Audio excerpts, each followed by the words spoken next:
በህልሞቻችሁ ዲል ያደረጋችሁት የሆነ ነገር ዲል እያደረጋችሁ ያን ሰው ከእባብ ጋር የተገናኘ ነገር ካያችሁ ወይም መልኩ ፊቱ የእባብ ሆኖ ካያችሁት እጅግ በኃይል ተጠንቀቁ።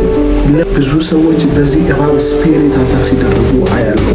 እባብ ተጠምጥሞ እግራችሁ ላይ ከሄደ መንገዳችሁን ሊያበላሽ ያለ ከመንገዳችሁ ፊት ሊወጣ ያለ እናንተ ማትፈልጉት ልምምድ ውስጥ እናንተ ማትፈልጉት ደግሞ የኃጢአት ልምምድ ውስጥ እንድትገቡ ጭምር እያደረጋችሁ ነው ማለት ነው። ወይም የእናንተ የቅርብ የሆነ ጓደኛችሁ በጣም የምትቀርቡት ክሎዝድ የሆናችሁት ሰው እንደዛ ሲያደርግ ካያችሁት በጣም ተጠንቀቁ። ለአንዳንዶቻችሁ ደግሞ በደንብ ጾም ጸሎት ያስፈልጋችኋል።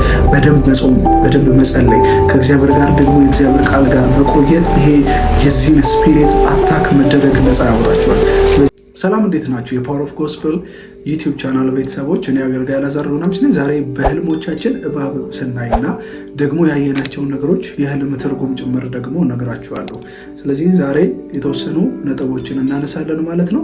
የመጀመሪያው ነገር እባብ በህልሞቻችሁ ሲነድፋችሁ ወይም ደግሞ መርዝ ሲረጭባችሁ ካያችሁ እያላችሁ ያለው መንፈሳዊው ዓለም ወይም ደግሞ ሊነግራችሁ እየፈለገ ያለ አንድ ጉዳይ አለ ማለት ነው። እሱ እናንተ ህይወት ላይ መርዙን ወይም ደግሞ ሊረጭ ወይም ደግሞ እናንተ ህይወት ላይ የሆነን ክፋት ሊረጭ የሆነን ክፋት ሊያመጣ የማታውቁትን ጥላቻ የማታውቁትን ህይወታችሁ ላይ ለሆነ ሰው የሆነ ጥላቻ እንድታደርጉ ወይም ደግሞ ውስጣችሁን ሊያቆሽሸው ነው ማለት ነው። እባብ ሲነድፋችሁ መርዝ ሲረጭ ካያችሁ ውስጣችሁን ሊመርዘው ውስጣችሁን ሊያበላሸው ስለሆነ ሰው ያላችሁን ለእግዚአብሔር ያላችሁን አመለካከት ሊመርዘው ሊያበላሸው እንደሆነ የሚያመለክት ነው ማለት ነው።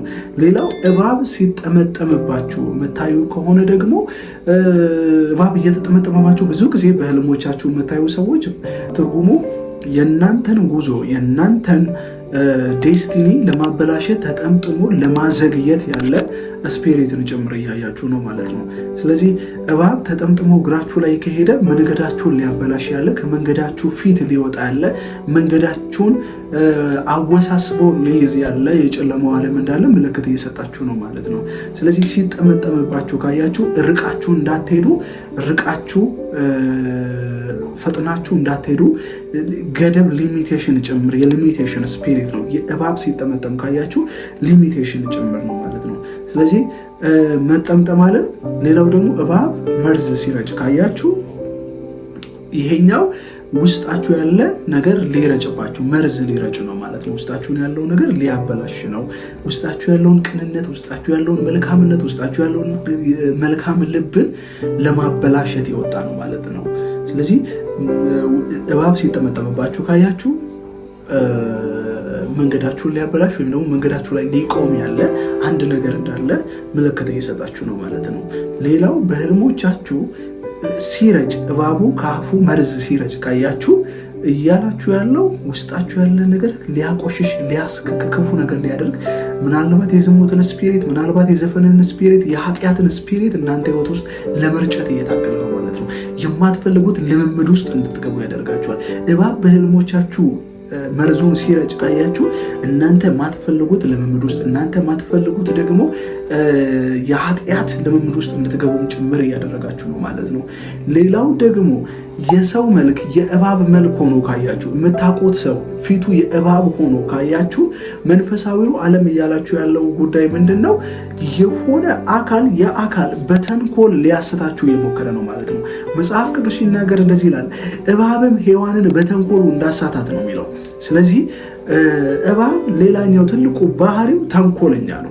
ስለዚህ ስፔሻሊ ደግሞ ቢዝነስ ውስጥ ልትገቡ ያላችሁ ሰዎች ቢዝነስ ውስጥ ልትገቡት ያለው ሰው የእባብ መልክ ፊቱ ላይ ካያችሁ ከእባብ ጋር የተገናኘ ከሱ ጋር የተገናኘ ነገር ካያችሁ የሆነ የጨለማው ዓለም እናንተ ሊሸውዳችሁ በዛ ሰው በኩል እየሞከረ ነው ማለት ነው።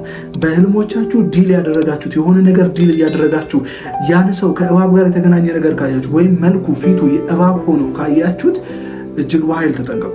ለምንድን ነው ይሄን ብላችሁ ካላችሁ በተንኮል የሆነ ነገር እየተጠነሰሰ ነው ማለት ነው።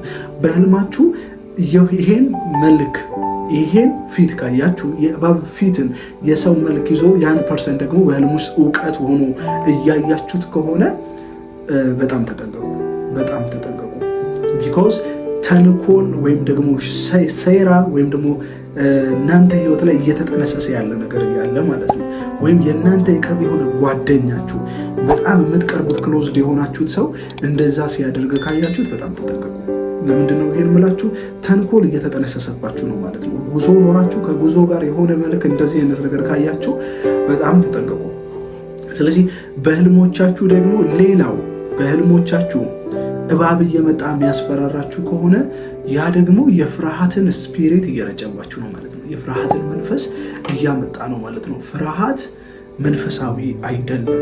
ትልቁ ሰይጣን እናንተ ህይወት ላይ የሚያደርገው ነገር ምንድነው ካላችሁኝ፣ ፍርሃትን መጀመሪያ ይረጫል። ስለ ፍርሃት ሌላ ጊዜ በደንብ አስተምራቸዋለሁ።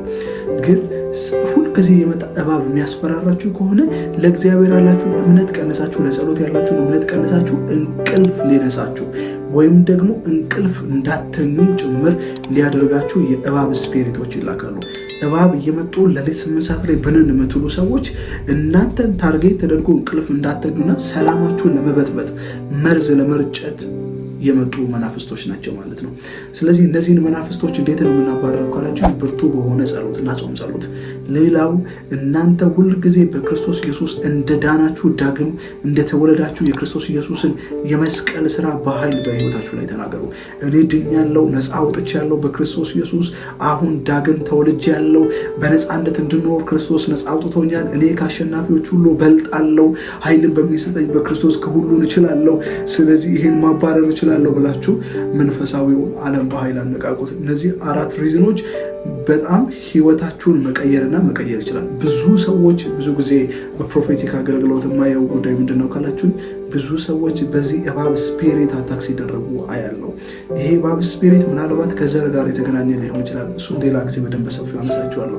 እነዚህን 4 ፖይንቶች ግን እንዳትረሷቸው። እባብ ሲጠመጠምባችሁ፣ እባብ ሲነድፋችሁ ካያችሁ፣ እባብ ሲጠመጠምባችሁ ካያችሁ፣ እባብ የሰው መልክ ሆኖ ካያችሁ፣ እባብ ደግሞ በልብሶቻችሁ ውስጥ በብድ ልብሶቻችሁ ውስጥ የሆነ ነገር ውስጥ እየገባ ፊል እያደረጋችሁ እንደ ሪል እንደሆነ እየተሰማችሁ ደግሞ የምታድሩ ሰዎች ደግሞ እነዚህ እንትኖች በደንብ ስሟቸውና በደንብ አድርጉ፣ በደንብ ጸልዩ። ምናልባት ለአንዳንዶቻችሁ ደግሞ በደንብ ጾም ጸሎት ያስፈልጋቸዋል። በደንብ መጾም፣ በደንብ መጸለይ፣ ከእግዚአብሔር ጋር ደግሞ የእግዚአብሔር ቃል ጋር መቆየት፣ ይሄ የዚህን ስፒሪት አታክ መደረግ ነፃ ያወጣቸዋል። ስለዚህ በኃይል ጸልዩ። ደግሞ ጸልይላችኋለሁ በጌታ በኢየሱስ ክርስቶስ ስም። በእንዲህ አይነት ጉዳይ ውስጥ ያላችሁ ሰዎች በጌታ በኢየሱስ ስም ነፃ እንድትወጡ ጸልይላችኋለሁ። እግዚአብሔር ኃይሉን እንዲሰብረው በጌታ በኢየሱስ ስም ጸልይኩኝ። በናዝሬቱ በጌታ በኢየሱስ ክርስቶስ ስም የእባብ ጉልበት የተሰበረ ይሁን። አምላኬ እነዚህን ሰዎች ነፃ ስለምታወጣቸው አመሰግናለሁ። በክርስቶስ ኢየሱስ ስም ብዬ ጸለይኩ። አሜን።